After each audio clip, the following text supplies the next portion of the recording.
Nick, obviously, Jelkin off to a fantastic start this season, and today he just pounded the zone. And there were innings where we couldn't even get set before he was already off the mound. Yeah, he just did an awesome job just landing. So you guys hear me say this a lot, just our ability to land multiple pitches in the zone for a strike. And to your point, his innings were super quick. I mean, he threw 12 pitches in the second, 8 in the third, 12 in the fourth, 10 in the fifth, 8 pitches in the sixth, and 10 in the seventh. I mean, just in straight attack mode. And when you do that, you get your defense involved. And I thought our defense was fantastic tonight. I mean, if you go up and down our lineup, Hindle made multiple plays. How about the backhand up the middle that he made? And then the cue shot. Luke was fantastic at shortstop, made the plays. Jace ran to a ball good. The first batter of the game, Huddy picked the ball. Cerny was unbelievable, getting the big hops, attacking those. Swartz made good plays in right field. OJ was a wall back there all that long, receiving fantastic.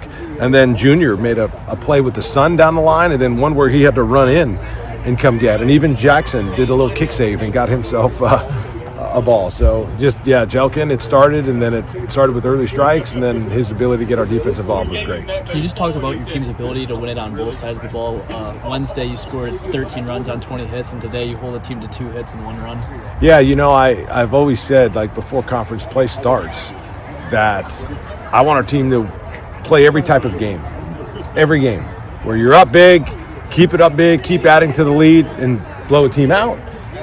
Double headers, we've done that. I wish we didn't have to do 2, but you got to play a double header. We need a rain delay. Don't see that happening this weekend, but probably next. You need a game where you're behind late, come back, hold on for a win. You need a game where it's just back and forth all game and you hold on, and then you need a game where you get a lead and you got to put your foot down and stop them. So great job by Jack Bennett tonight. Thought he came in, immediately got their barrels moving, got a ball in play, and then obviously the job that he did there in the ninth was awesome.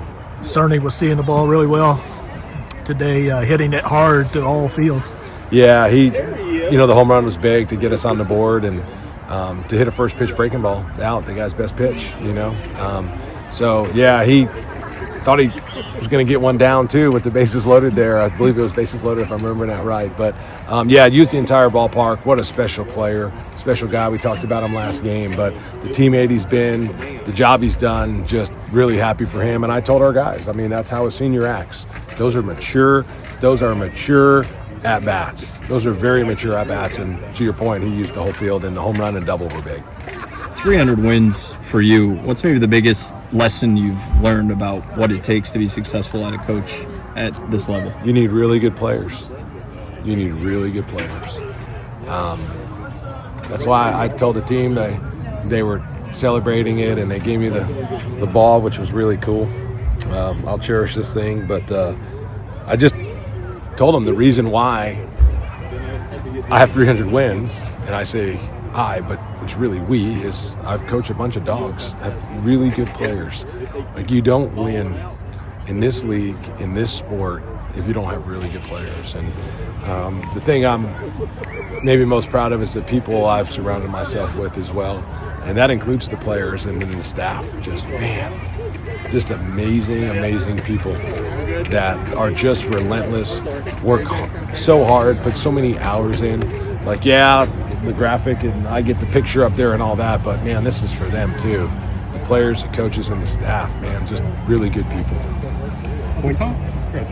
When your Friday night guy is so dominant, it's easy to start projecting, the hype machine starts going. How much of that should we promote, and how much should we pull the brakes a little bit?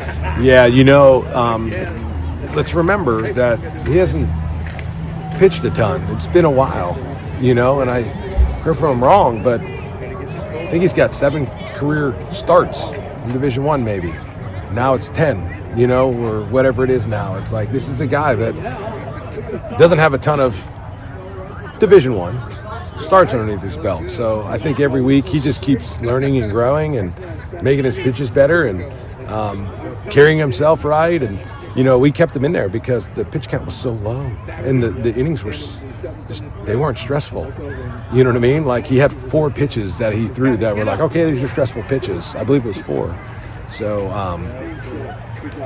I would pump the brakes, though I think highly of him, absolutely. But I just want him to keep growing. Yeah, like you said, the innings were fast. 7 of the 9 innings were 1, 2, 3. Can you just speak about like 7 innings were just 3 up, 3 down? Yeah, his ability to get our defense involved, right? Like there's certain guys that they're just going for a strikeout every time. They're going for a strikeout. He's not going for a strikeout. Like obviously he's got strikeout stuff, but he's trying to get the ball in play and get our defense involved. And they played great tonight behind him.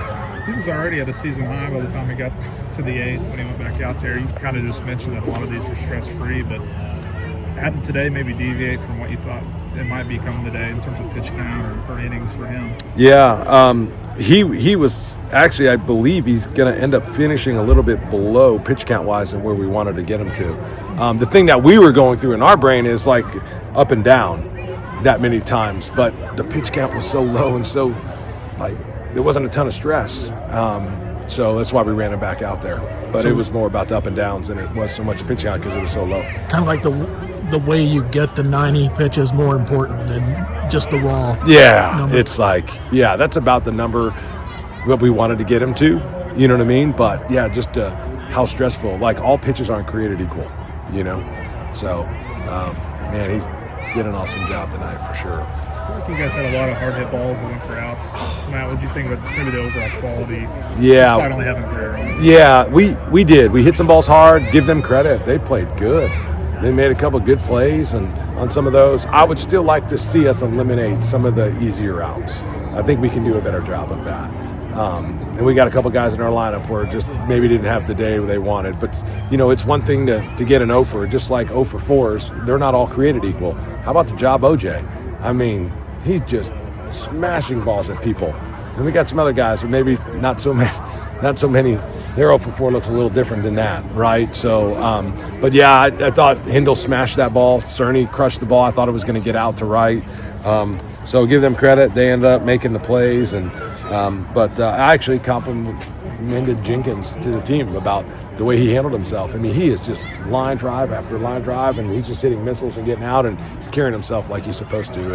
And that was good to see him carry himself that way. You mentioned his receiving in your opening statement, but how do you think he's kind of handled the staff, being such a young guy? And this is a fairly veteran staff. I'd say everybody's been here, you know, a lot longer than he has. Yeah, you know, I brought this up. We talked about this in our pregame radio show with Darren, with having all 3 new catchers, right? There's certain pitchers that have 3, 4, 5 pitches. So this set of catchers are all learning all new pitches. There's over 100 new pitches that they have to learn. Like, let that sink in. When you go through every pitcher and you count the amount of new pitches they have to learn, not only learn like the shape of where it's going to go good, but where are the pitches going to end up when they go bad? Does this guy leave his curveball out? Does he yank his slider? Does the fastball, the 4-seamer, does it miss up? Does it miss down? Where's the 2-seamer end up? Like, he has to learn not only where they're supposed to land, but then where do they go when they're off? So all of our catchers, they've had to learn. I think it's close to 100 new pitches, and OJ has done great. Like, he has done great with that. He's continued to work a ton of work with Coach Fitz, like even before the game. I don't know if you guys would have saw, but there's a machine down there, and he's going through his pregame with the catchers, and they're just working, trying to get better. So their relentless work ethic, especially OJ's, has been fun to see.